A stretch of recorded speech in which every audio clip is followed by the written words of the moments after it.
This is the position I've been in for most of the day. I'm laying on my back on the creeper, and I've been working on this the nose gear door all day. Started from scratch basically. Let's see, it was 9, 15, 6 hours.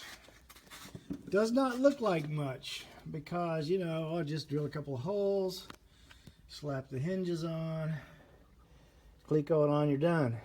But I was really careful and meticulous with this door because I wanted it to come out right and to fit correctly, fit well.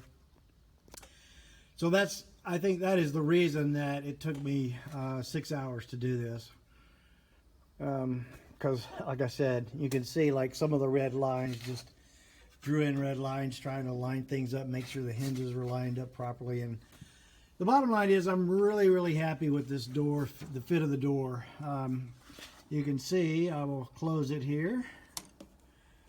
And that is just not bad. Not bad at all.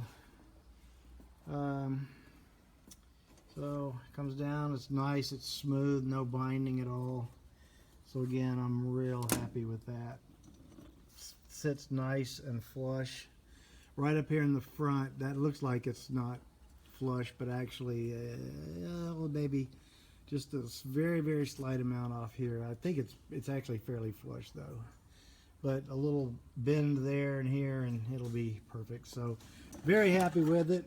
Everything lines up here really well. I don't like that gap right there, but I don't see any other way around. I think I've got everything lined up really well. So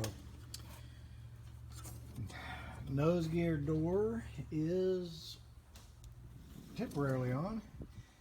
Almost done. More to come.